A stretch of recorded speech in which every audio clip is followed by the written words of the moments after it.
freaking first cut. Golly.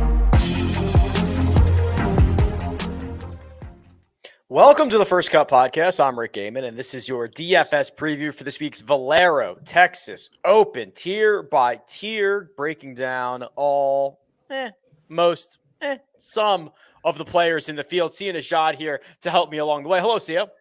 Well, we always say it when we have these, what I hate to call it, but like these lesser events because the talent is a little bit watered down. You know, Rick, you're famous for saying, you know, the money that you win in DFS is literally, it's the same $1,000 or $10,000 or $100 that you can win at the Masters next week. But what I'll tell you is, I personally have done really well in some of these kind of like lower tiered tournaments where, and I think this makes sense, right? For people who are doing this and studying the data, those diamonds in the rough become just kind of diamonds, period, when you're really kind of looking at some of the numbers and some of the trajectories of some of these lesser guys that other people may not be paying attention to. That money spends just as well, from what I understand. So no reason to change our process. We're certainly not going to. Before we jump into this real quick, I must let the people know that the link for the fan one and done selection, that is in the description right now. You can go get your vote in and see who you guys end up with for this week. I will also let you know that we are bearing down on 10,000 YouTube subscribers, and I'll make this promise. If you are our 10,000th subscriber, I will thank you. Wow. That's big time. Well, I was thinking, do you know, okay, well, I backed out of that because I was like, one, I don't even know if we're going to be able to identify who it is. And I also didn't want people to try to time it where they are not subscribing now because they're waiting. Yes. So I kind of, as my brain was going through that scenario, I was thinking, man, I'm incentivizing the wrong stuff here. I don't really want to say this. Well, if we can isolate who has subscribed from, let's say, like a week ago to whenever we get past 10,000, is there a way we can kind of lottery style, like the 500 names it took us to get there and just pick one out so that nobody's actually waiting for it? I think that might be a good way to do it. Yeah, I mean, sure. If we can do that, that would be a great way to do it.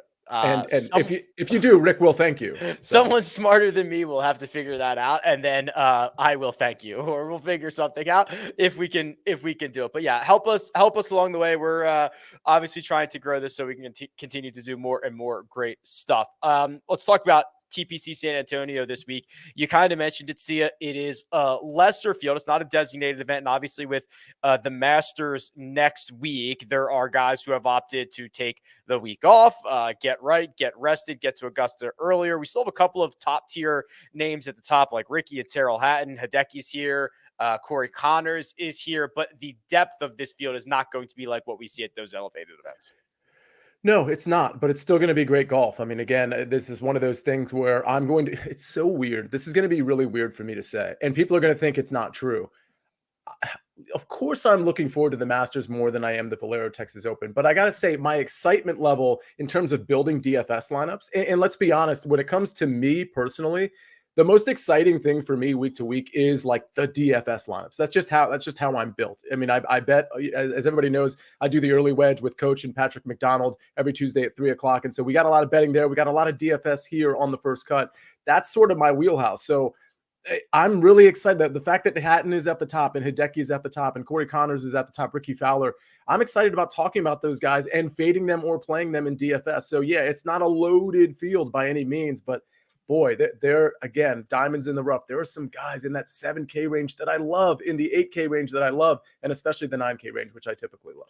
All right. Well, before we talk about the field, let's talk about the golf course. Troy, if you could share my screen, that'd be just splendid. We'll show my website, rickrungood.com. This is the course key stats model. We are headed to TPC San Antonio. It is 36 out. It is 36 in. That is a par 72, playing about 7,400 yards. And Sia, it's okay. At least from a statistical standpoint, right? There's not a lot of outlier situations. There's not a lot of unique things that show up in the correlation model that are going to put us towards one way or another. But how do we start to look for things that are important this week? For me, and I'm curious, I want to kind of get your comments on why you think one putt percentage is at the top of that stat list that we see here on YouTube. But for me, obviously there's not much to this course in terms of like something that really sticks out. Obviously, when we look at the model here, there are things that stick out. I mean, we see tee to green, strokes gained total, of course, off the tee, approach, around the green looks to have some prominence. For me, I'm really looking at I've been looking at global stats a lot lately, like in certain courses, like tee to green, greens in regulation. So I'm looking at that. I'm looking at the weighted stuff, which you can find on Run Good. I absolutely love that stuff. But it's going to be approach. It's going to be ball striking. I'd like to keep it in the fairway, even though the rough isn't super penal. So ball striking, approach, tee to green. Those are the things I'm really focused on. Yeah. So to answer your question, why I think one putt percentage is ranked so highly is because I think it's just random. I think it's, it's not a great predictive stat, and it has to show up someplace, and it shows up here. I think what you've said is right. There's a couple of things that stand out to me. Driving accuracy, not super important to an extent. You're in these are hard fairways to hit, or harder than tour average, but there's not a lot of penal rough. The only thing you can't do is spray it super wide, where you start to get into like the rocks and the nasty stuff. And then despite these greens being larger than tour average, they're not as easy to hit. So the fact that strokes gained around the green is kind of like the most prominent stat here. It's 17th out of 50, which means there's 16 other courses on the PGA Tour in which strokes gained around the green is more important. So this is like a top third of the courses. I think that makes sense as well, because a lot of guys are going to be playing from greenside. So that one passes the sniff test to me. So keep it in play, good drive percentage or distance from edge of fairway around the green. And then, just like go score, go be great. Like I'm not going to get too crazy this week. I think I'm just going to play the best golfers. Yeah. And the around the green stuff does make sense. I tend to emphasize around the green a little less than most, even during like big tournaments where people are really kind of fixated on it. But yeah, it's definitely going to be something I'm going to look at. And especially when you're talking about, greens in regulation, and you're talking about the wind, which I actually haven't looked at the forecast yet. I don't know if it's going to be up or down, but it certainly could be up. We've seen that with the Texas winds before. So something to consider. And obviously that kind of bleeds into wave advantages and things of that nature. So it's obviously something to keep an eye on. Okay, let's start talking some names. We'll jump over to the cheat sheet and go 10,000, 9,000, 8,000, so on and so forth. But first, we're going to take a quick break and hear a word from our partners. Get breaking news. Big news coming out of the NFL today. Highlights and instant reaction. The largest final round comeback in tour championship history. We're down to the final four. I just want to take time to analyze greatness. Talk winners and losers with a guy who's already a big winner. CBS Sports HQ. It's all sports all day long. And we're back. Here's the cheat sheet. 4 golfers over $10,000. 10,009 for Terrell Hatton, 10,5 for Hideki, 10,2 for Ricky, and 10,1 for Corey. Hideki, Ricky, Corey, and Terrell at the top. Sia, where do we want to go from here? Yeah, this is really tough. There's 2 guys that came to mind. Like, listen, I understand everybody's going to like Terrell Hatton. Did I say it wrong? Is it Terrell? I believe it's Terrell, but like I'm not like super confident. No, I think I'm like 85% sure it's Terrell Hatton. Let's just go with Hatton at this point. The hand thing last week did kind of like worry me a little bit going into this tournament. It doesn't seem like it's some sort of long-term injury like what we might see with Hideki Matsuyama, who frankly I'm surprised has not withdrawn yet. Maybe that's going to be breaking news during this show. I think Hatton's obviously a good course fit. I think the injury that he had to his hand, even you might not even want to call it an injury. I'm not really sure what to call it, but I think people by Tuesday or Wednesday will kind of have settled on whether that's a big deal or it's not a big deal. So I think ownership is going to be kind of blurry right now, but by Wednesday, people will just have decided whether they want to be on Hatton or not. I was like, caught up in the midst of everything else match. Did he ever address the hand? Not that I know of. No, I mean, I just know, I think everybody knows against Griffin that first day he was kind of flexing it and it clearly bothered him. Yeah, but he played all 3 matches. You know what I mean? Yeah, and he played relatively poorly, right? So I didn't know if that actually like had any sort of impact on him. I don't know either. Maybe now, assuming because he's one of the favorites this week, assuming we get there, I guess I could just check it to see if he's on the presser schedule. To see if somebody might ask about this. I just didn't know if he actually addressed it But yeah, I mean, I don't know what to call it either. Is it an injury? Is it an inconvenience? Is it like I don't know the extent of it. If there is something to have an extent of. Yeah, and that's the thing is I'm probably overplaying it just by talking about it as much as I have. My understanding is that first day he took a couple Tylenol and he was fine to play, which does to me sounds like it probably wasn't much of an injury. He is on the Wednesday presser schedule. Oh, that's good to know. After his pro-am. So hopefully, okay, if somebody is out there listening who will be on site, or maybe I'll find somebody who is, let's ask him about the hands, right? Like, let's start making this a thing where we ask guys about like how they're feeling.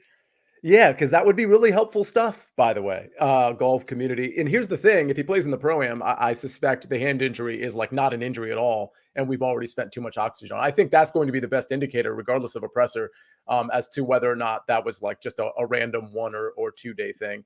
Obviously, I like Hatton. If he's going to be really popular, I'm certainly willing to fade him. But when you're looking at the metrics and you're looking at tee to green here raw, Rick, and I wonder if you click over to weighted, what that's going to look like for Hatton. Okay. Last 36, last 24, however you want to do it, because I mean it's just elite. It's just super elite stuff right there. That's got to be the best. Yeah, by far the best in the field by a lot.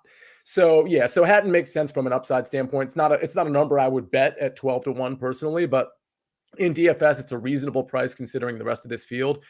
But for starters, I kind of wanted to lean towards Ricky Fowler and Corey Connors. I'm not super inspired by either of those. And the Fowler narrative, obviously he wants to qualify for the Masters. That's not why I'm playing him. I'm playing him because the game has been really, really good. And I think in this field, we could see some of that approach play that we've seen over the last, I mean, obviously at the match play, it doesn't look super good. But prior to that, the approach play has been pristine. The putter's been good. I think Ricky Fowler could absolutely win this. And I think his win equity is about as much as Tyrrell Hatton's is. So for me, it's probably Fowler. And that's it. Maybe Hatton, maybe Connors. I'm kind of hoping everybody just wants to play. Like I want to play Ricky, but I'm hoping everybody wants to play Ricky and I can just have Terrell for whatever ownership discount I'm going to get. Ricky was 2-1 last week in match play. Didn't get out of his group. He did beat John Rahm though. And I've got the match play strokes gain stuff here. If you see that for the match play, realize that these are official numbers. They come straight from the PGA Tour, but they can be a little bit wonky because there are concessions. There are guys that aren't playing the same number of holes. So, but they're real. Take it for what it's worth. Ricky lost half stroke putting last week. That's a real number over 3 rounds. So that is available to you. The way that I look at the 10K range, I don't have much interest in getting to Hideki unless he's going to be like 2% owned, which I cannot imagine he's going to be. But like there's seemingly way too much risk for not enough reward at this point. Corey Connors, I don't think there's a lot of risk, but Sia, like it's cool to roster Corey Connors when he's $8,000 and he finishes T12. Now that he's 10,000 whatever, you kind of need him to win. He's not really a winner. I mean, he won this event in 2019 and that's it. He hasn't really shown high upside win equity. Very good floor, not great ceiling. And interestingly, the ball striking isn't what we'd want it to be for like Pete Corey Connors. Granted, he jumps and he can spike with the ball striking. We saw it at the Sony Open. We saw it at the API. But yeah, I kind of agree with you. He was kind of my first look in the 10K range. He was the guy I think I liked the most. And when you look at his weighted tee to green numbers, they're actually really good, but they're not as good as his price is. And I think, Rick, that goes to your point. It's one of those things where he's far enough down the list where you're like, wait, why am I taking Corey Connors again? Right. I love rostering Corey Connors when he's $2,000 cheaper than this. But you're now asking for a lot, something that in 4 years or so he hasn't really given us. So I'm probably just gonna end up playing the game theory game with Ricky and Terrell and see how that shakes itself out, and would need to be either significantly convinced or see Connors or Hideki at like 5% ownership for me to be interested. Yeah, which you might see with Hideki, but you're probably not going to see with Connors, because I just think Connors is going to get just enough ownership to be like, yeah, I guess I'm not interested after all. I will say this. He's a past champ. He's a past champion. Past champions always get like that little extra boost. It's just going to be hard to get any one of those guys to the top at like some significant discount. Exactly. I will say this. If you are interested, and I'm not, by the way, but if you're interested in building a lineup with Hatton and Ricky, it leaves you with 7,200 and change. I believe 7,225. So you can actually fill out that roster if you're willing to put like a mid 6K guy in there and maybe a flat 7 or 7,100 guy in there. That'll give you the ability to finish your lineup in like the 7,500-ish range. Not something I'm super interested in doing, but I felt like I wanted to point it out because those are two, I think, of the most popular guys in that 10K range. The 9K range, Taylor Montgomery, 99, Siwoo Kim, 97, Davis Riley, 95. Then we get Chris Kirk at 93, Matt Kuchar at 92, and Ryan Fox, $9,000 even. Sia, there is a guy in this tier that I have quickly heated up on early on this Monday. I do not usually heat this quickly. I usually take, okay, so I see something on Monday, I think about it on Tuesday, I get the ownership on Wednesday. I'm like on red alert for somebody in this tier. What's so interesting is that I have no idea who it is, but I know. I'm going to guess Okay. because there's a guy that I literally never play. It's not because he's blacklisted or because I don't like him. I just never get around to playing him. And a lot of people like to play this guy. And even this tournament at the Valero, I'm like, I think I have to play him. And so I'm hoping it's your guy. It's Siwoo Kim. It's Siwoo Kim. Is that it? Yeah. This is wild. I'm not like a super big Siwoo guy, but let's talk through this together here. So we've got a couple of situations. One, Siwoo played fine last week. I think he had 2 points, 2.5 points, I think he got 2 points, did not get out of his group, whatever. I don't really care. Has always had this really high upside approach play, which we've seen, right? +7 at the Players, +8 at the Sony, +8 in Houston, all this fun stuff. He's already putting better, but he has been like lights out at the Valero Texas Open over the years. So I looked this up. So he's gained strokes putting in 5 straight. I looked this up. He has 11 courses in his career in which he has played at least 20 rounds. Only 4 of them, I think, he gained strokes on, and TPC San Antonio is his 3rd best putting course. So we kind of and it shows, right? I mean, look at the results. A bunch of top 25s, a T4 in 2019, a T13 last year. I think that he has a trending skill set and also the upside to win, which is not super common. Like, does Taylor Montgomery have the upside to win? I don't know. Does Davis Riley? I don't know. Does Ryan Fox? Like, probably not. Like I know who really does. Siwoo Kim. Yeah, I think the only other guy you could really say that for, and because we just saw it, is Chris Kirk. So, and he doesn't really strike me as the guy that's going to win twice in a year, certainly not twice in 2 months. So, yeah, I agree with you. And we look at his history, and we just saw the metrics, but we look at the actual finishing positions. They look great. Yeah. What's really cool about the history that we just saw up here on YouTube, by the way, has everybody hit the like button already? Is that he didn't lean on like one thing.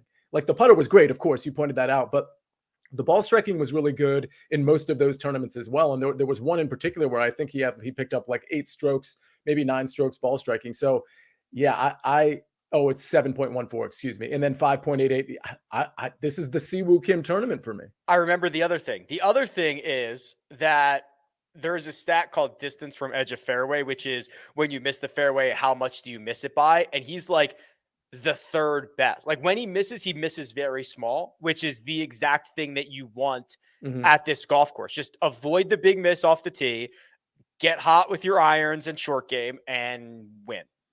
That sounds like Siwoo to me.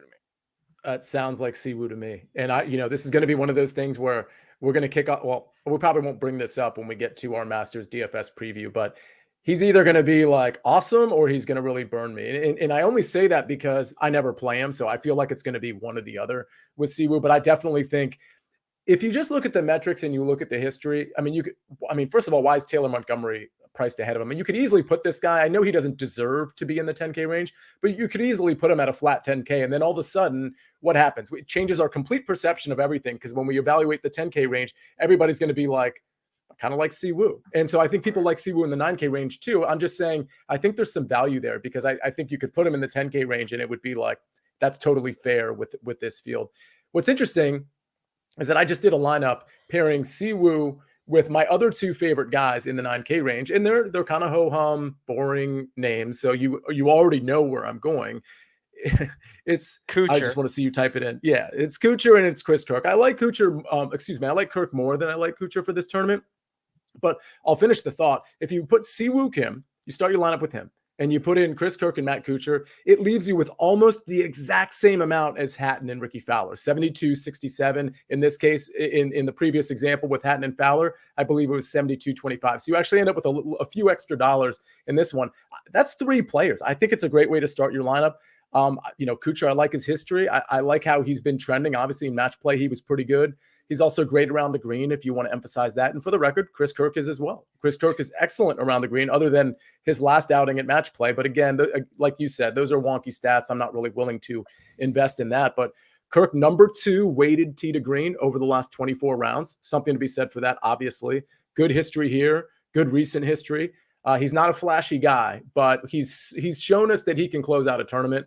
And I think I'm willing to invest in him at 9,300. Yeah, I think there's a lot of great options in the $9,000 range. And the guys that we pointed out are basically the most accurate, right? I mean, the only 3 guys in this range hitting over 60% of their fairways, and they're doing it much more frequently than that. Siwoo 64, Chris Kirk 63, Matt Kuchar 63%, and all of them have great history around TPC San Antonio. So this passes the sniff test, right? Like this passes the sniff test for us. Want to go to the 8s? Yeah, I'm curious though. You like Siwoo in the 9K range. Anybody else pop? Obviously, there's some kind of like players here that people are really starting to like Davis Riley a little bit. People liked him before, but Ryan Fox, like anybody that's flashing to you. So I'm not as high on Davis Riley for this week. He is I worry that he's going to get himself in some situations around these green. Like he's going to have to out hit his short game. Especially around here, which worries me a little bit. I'd almost like him better at like a ball striking golf course, which I mean, every golf course is a ball striking golf course, but I think relatively this one is a bit more where you're going to have to be nuanced around the greens. And then Ryan Fox, as much as I love the guy, I mean, I just worry about that big miss off the tee and a lot of big numbers coming in.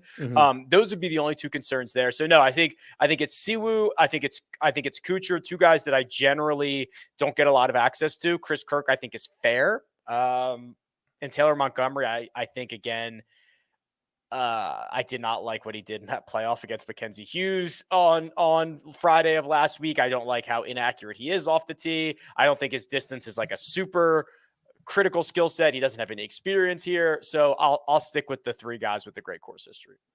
Yeah, I'm totally with that. And frankly, if they become a little too popular, I almost think the pivot is just in a completely different range. I mean, obviously you can pivot to somebody next to that person who's a lot lower owned, but I'm just not as interested in those particular pivots. So my thought is if those guys are too popular for you, and I'm going to play a couple of those guys anyway, I can get different elsewhere, but my pivot would be in the construction of the lineup itself, as opposed to let me pivot from Chris Kirk to a low owned, like, I don't know, Ryan Fox, for example. Okay, fair. Why don't we continue this conversation on the other side? We'll go to the 8s, the 7s, and the 6s. But first, we're going to take a quick break and hear a word from our partners. What do you think we're going to uncover out there? With some luck, maybe a green jacket as sharp as the one you get when you win the Masters. It's a tradition unlike any other. The Masters on CBS. Our defending champion is $8,900. That's JJ Spawn. Alex Noren is 88. Ben Griffin, 87. Christian Bezadenhout and Matt Wallace are 86 and 85. Wallace fresh off his victory in Punta Cana. And then we round out this range with Thomas Dietrich, Cameron Davis, Adam Schenk, Davis Thompson, Nikolai Højgaard. This is actually another solid range that I like. Sia, how do you want to allocate our funds here?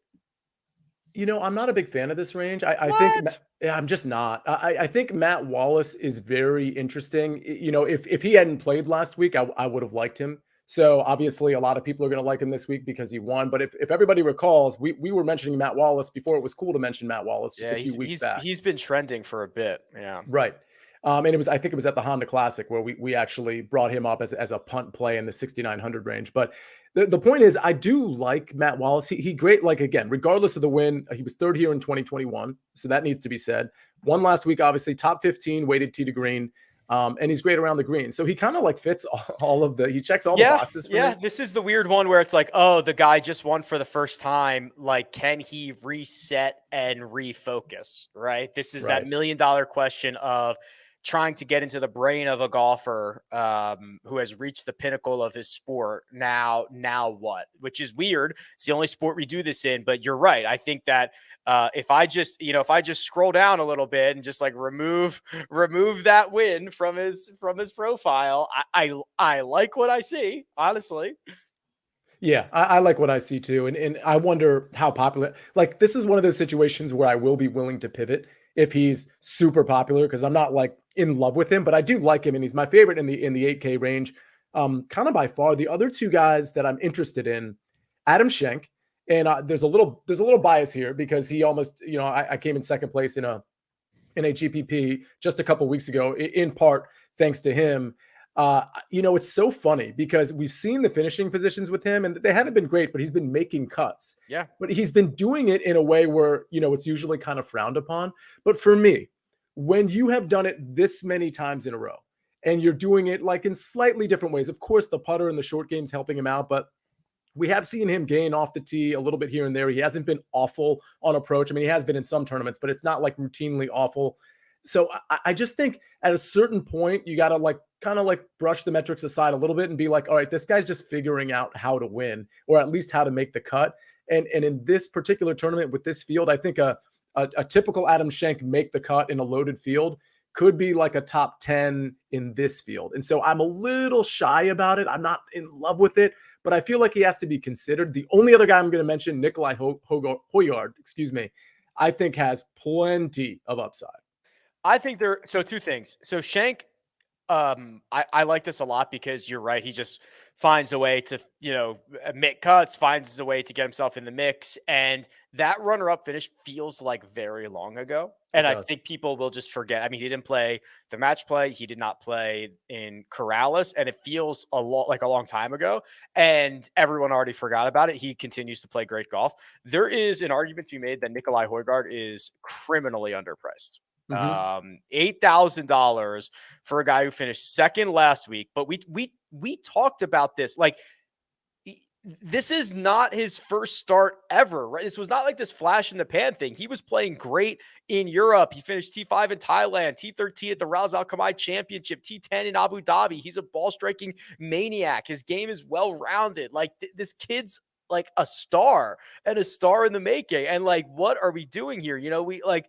This is, I don't know. This is a really good profile and a much better profile than a guy who is priced $8,000.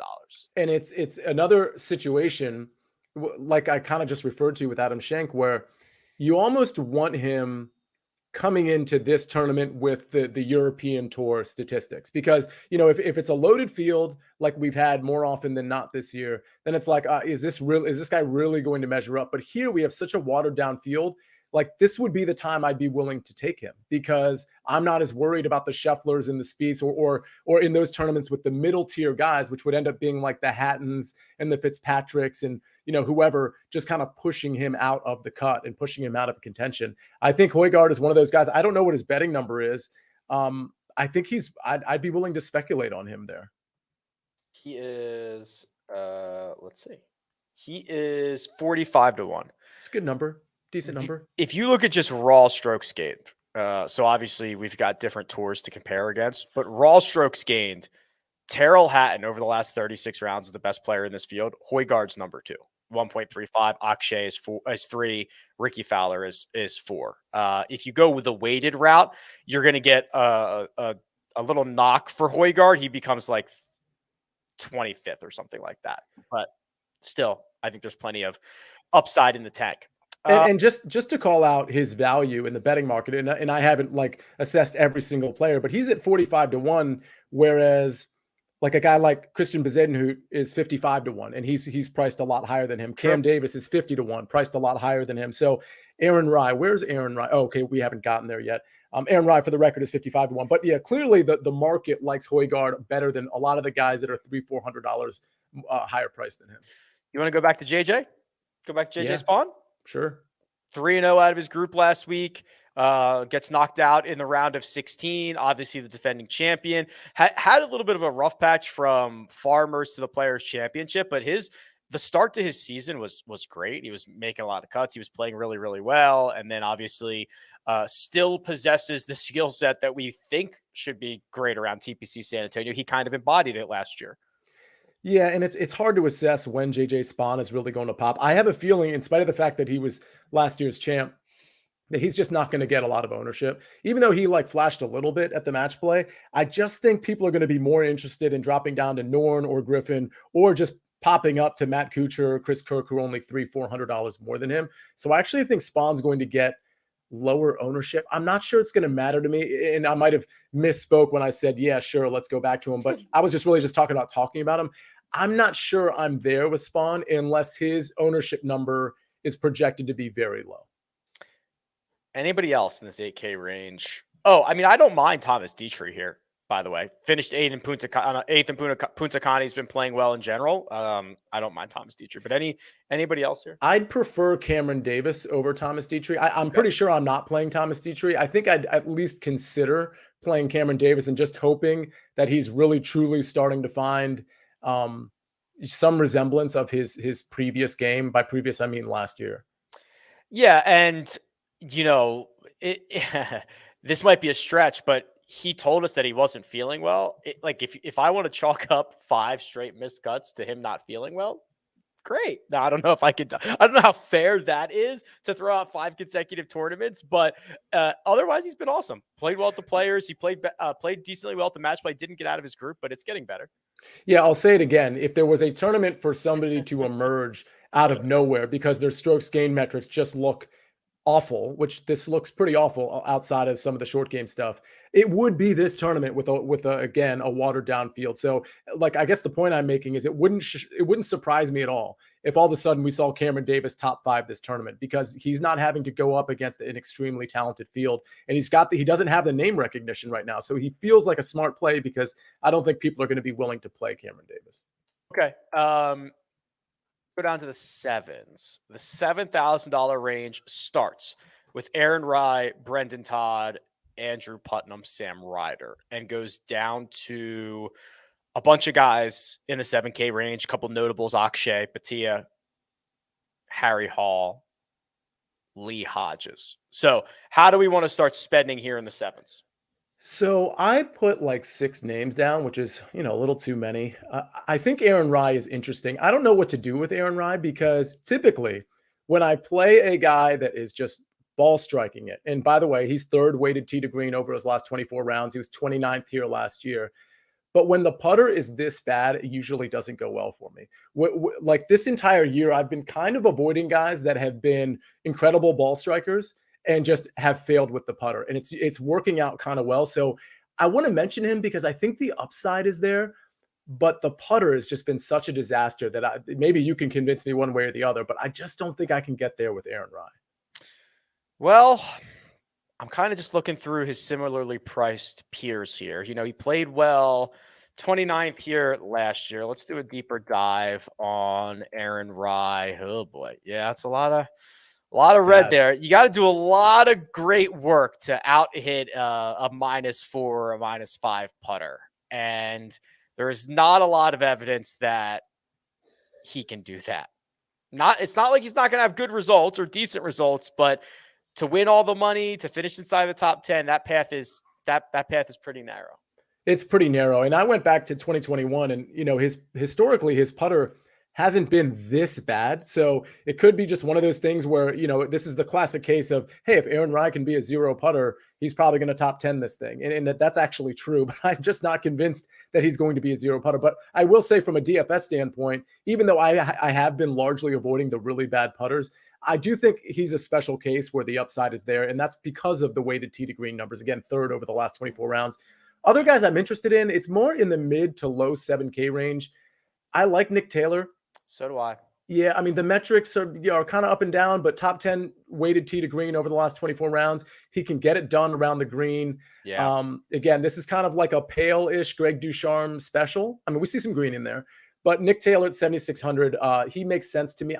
I wonder what the upside is with Nick Taylor. Well, but I mean, he's got 3 top 10s in his last 8 or 9 starts. I mean, that's way more upside than a lot of these other guys. No, that's totally true. 100% fair.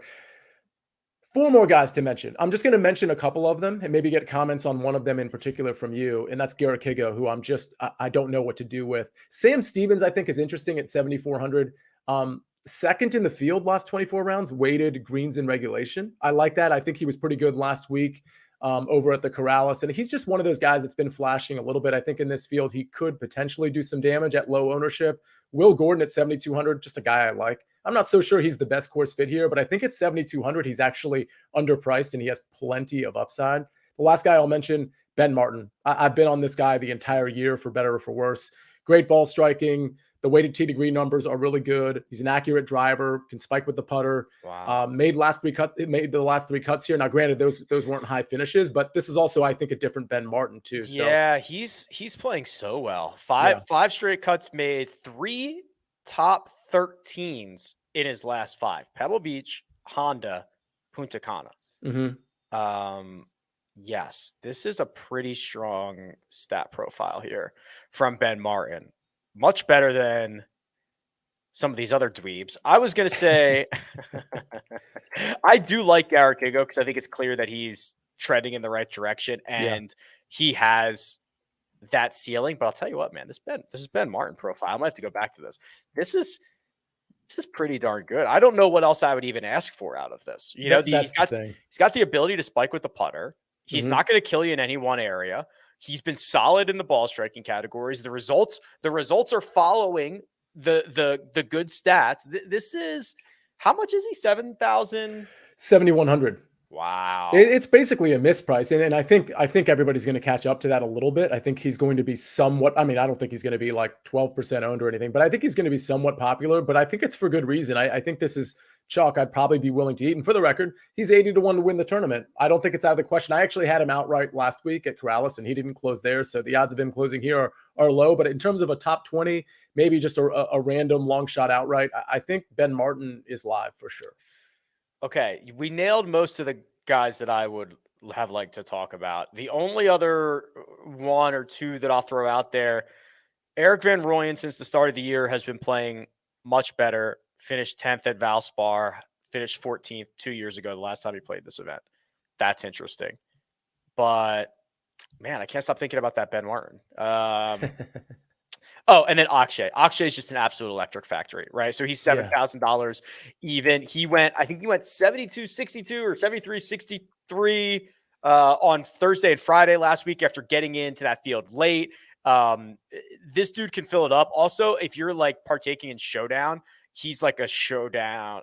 He just feasts. He just absolutely feasts. I don't know if you're going to get 4 rounds out of him, but you're going to get, like, he's going to shoot the round of the week once or twice. You're probably right. And hopefully you're right. Like it's a Thursday or a Friday. So he makes the cut because that's the problem. Yeah. There's volatility there, but that doesn't mean he's a bad DFS play. Obviously, I don't think I'm going to get to Akshay, but I think he's a pretty smart play, to be honest. $6,000 range starts with Adam Long, Austin Smotherman, amongst others, Pearson Coody, Mark Hubbard.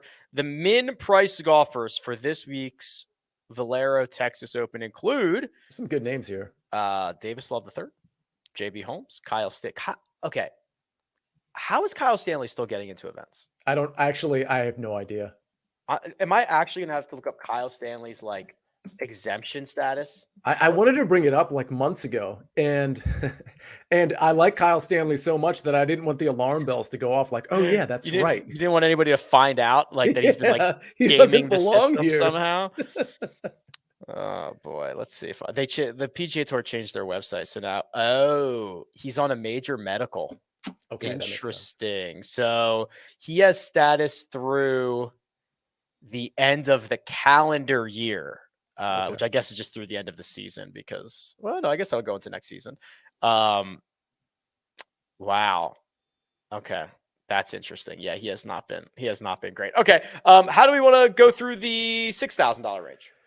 Pretty tough range. I think there's some shots you can take. I mean, it's so kind of unnerving. I don't want to use the word sad because these guys are crushing it if they're on in these PGA Tour events. But there's so many names down here that I'm like, man, these guys just never like got to that next level. Like I see Doug Gim down here. Interesting to see Dylan Fratelli down here. Matthew Naismith, who I think a lot of people were expecting a lot out of over the last year or so. Imagine if that season never ended. He was red hot to finish the season, and he was on the verge of winning something, and then he took 5 weeks off. Imagine if he could have just like got hot last summer and could have kept this stuff rolling. It just never happened for him. Yeah, this happens to a lot of people. Hank Lebioda is one of those guys that was on fire. Then he had to withdraw from a tournament because to attend to his father, and he truly hasn't been the same since. We've seen some flashes of my favorite golfer, Hank Lebioda, but the only, there's a few guys that I'm moderately interested in here. But again, I think you could take shots on a lot of different guys here. I think some of these guys might emerge, but Augusto Nunez at 6,700, I don't hate him. I kind of like how the play has been, at least from a finishing position standpoint. T26 cut, T15, then he's got that T48 there. The numbers, they're not great, and the putter is going to be a problem. So I guess I'm going to have to be off him. If I'm making the argument that I'm going to be off team no putt this week, I don't think I can. You could do a lot worse. He can mash the ball. He's got a good team there with his looper. He's made 5 out of 6 cuts on the tour, T26 in Punta Cana, T15 in Puerto Rico. So loves these kind of like weaker fields. If you can go out there and put it all together, I think you could do a lot worse than that. I'll tell you what, a guy that I'd probably pivot to, it's in this, like the 3 guys I have are all 6,700. Kevin Chappell hasn't really been on the radar for quite some time, but he's playing better. Exactly. And he also has good history here. So this might be one of those where, Kevin Chappell's thinking to himself, this is my shot to kind of like put myself back on the map at least a little bit. So the finishing positions, like you said, Corrales T16, Puerto Rico T15, Honda Classic, which had some people in it, T29. Yeah, that broke a streak of 6 consecutive missed cuts. So seemingly getting it right, and then he won this event in, I want to say 17. Is that right? Yeah, 2017. Had a runner-up finish in 2011. I know that was a long time ago. He had a T4 the year before he won. He had a T18 last year, so he's been playing well at this event for a pretty long time. Right. And then the final guy, Troy Merritt. I'm not much of a Troy Merritt guy, but he's 6,700, and I couldn't ignore his history here. And because I'm just looking for, discounted golfers here, I thought Troy Merritt at 6,700, maybe he can recapture some of that for me. That putter's been really bad too, but again, he's been really good here. The ball striking, it's not trending well right now, but I mean, he's been able to rattle off a few in a row with decent ball striking. Let me throw out a guy for you. Kazuki Higa. Yeah, I looked at him. So I have 6 tours on rickrungood.com. The Asian tour is one of them. I don't have the Japanese tour, which maybe I should start. He's got 2 wins, one on the Asian tour, one on the Japanese tour since September. He played in the Zozo in October, beat half the field there. He made the cut at the Sony to start the new year, finished 13th at an Asian event in February, a T11 in Thailand, and a T4 at the Hero Indian Open in his last 3. He is the 81st ranked player in the world. Wow, that I did not know.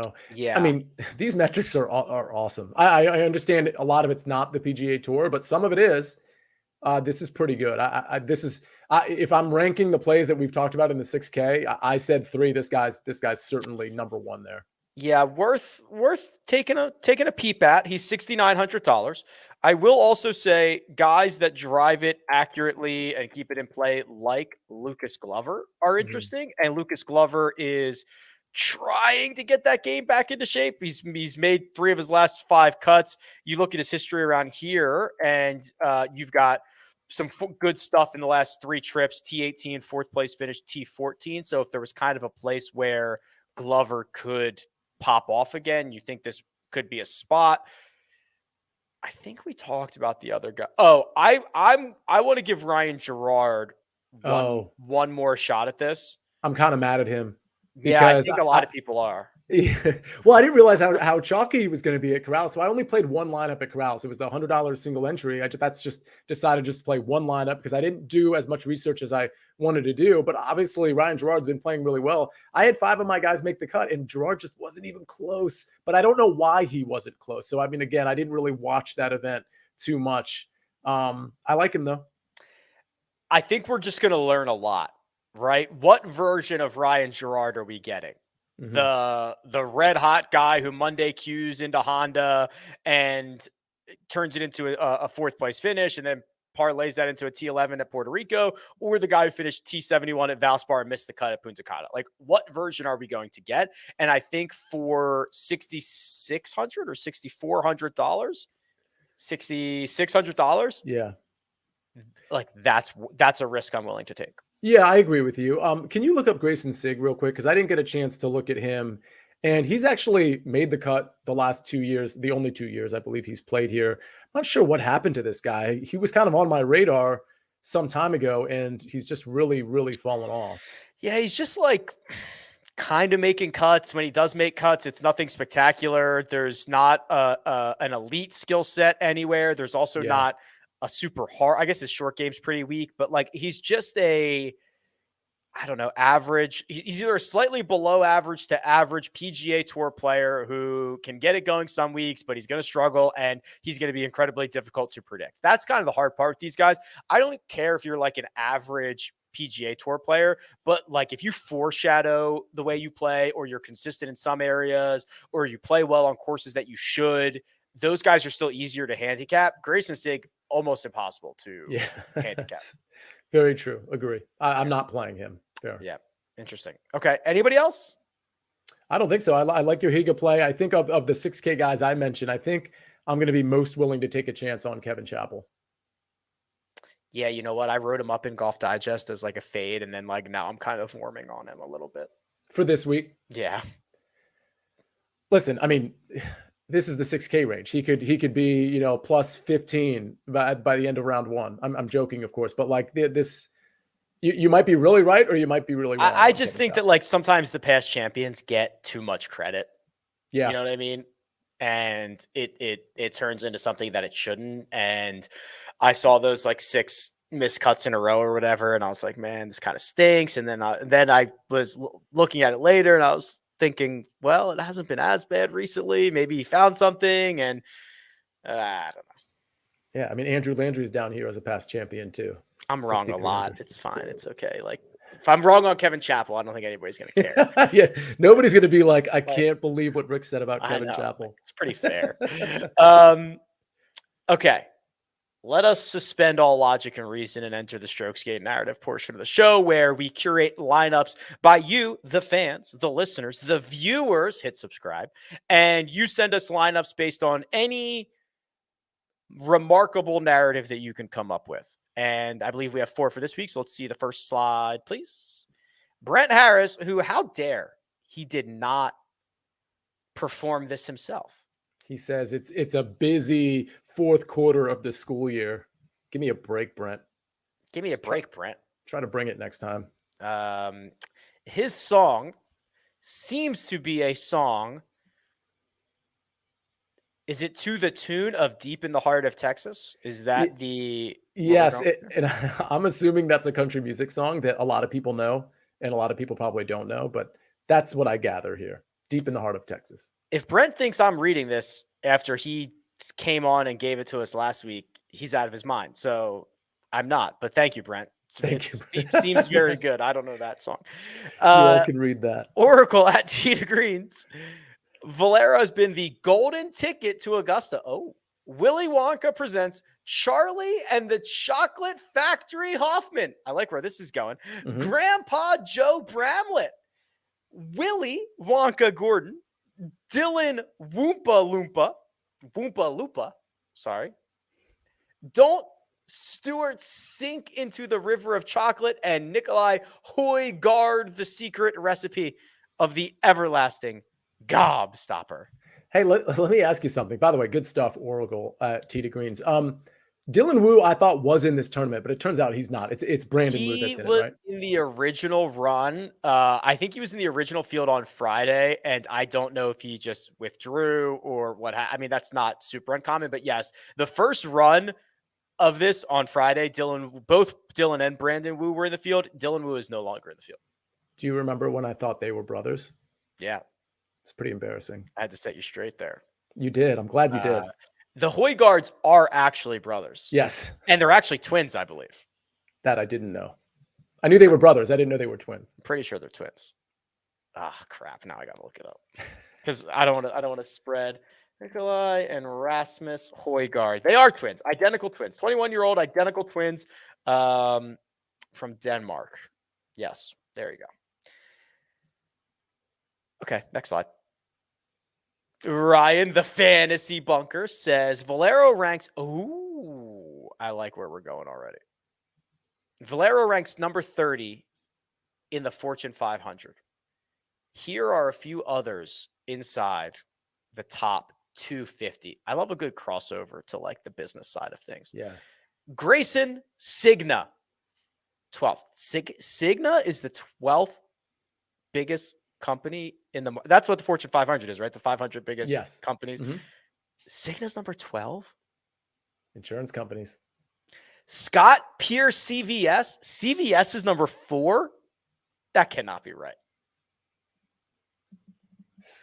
First of all, that's a really clever name, Scott Pierce CVS. It is. Wow. Okay, so CVS Health. Oh, because that's that they're an insurance company as well. It's not just it's not the brick and mortar only. Right. A lot of people have insurance through CVS. Wow. Sorry to doubt you, Ryan. Okay. C. Woober Kim. Very good. Uber. C. Woo Kim. Uber. Number 210. Kevin Apple. This says number 30, but I see it as number 3. So maybe Ryan added a little. He must have. Apple's not number 30. That doesn't make any sense. No way. James Amazon Amazon number 2. And the Hank of America, Lee Biota. He's an alternate, but he's in there. Number 36. Okay, Sia, how many of the top 10 companies in the Fortune 500 could you name? I mean, I would probably be really, really bad at this. Well, I know I can name at them. Least 3. Yes. Amazon, Apple, and CVS. There you go. They are number 2, 3, and 4. I'm trying to think of who number 1 is. Yeah, this is a little bit surprising to me, actually. I mean, I get it's not that surprising. I would have thought they were in the top 10, but number 1, I think is a little bit surprising. It's Walmart is number 1. Oh, wow. Yeah, which I did not. I guess I did not realize.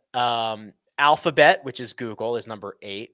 Oh, okay. Then you get like United Health, ExxonMobil, Berkshire Hathaway, whatever McKesson is. I've never heard of McKesson. McKesson is a third-party manufacturer of pharmaceutical drugs. There you go. So basically, if you're in insurance or pharmaceuticals or oil or technology, which is a lot of different things, you're going to be somewhere scratching the surface of the top 10, top 100.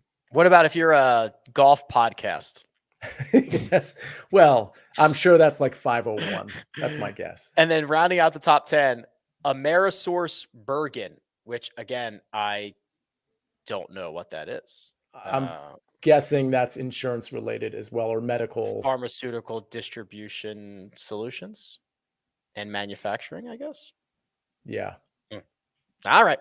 Well, there you go. We'll learn a little something today. John Markowski will close us out here. Valero is, quote, sandwiched between the match play and the Masters. That is correct. So here are a handful of sandwiches. Oh, okay.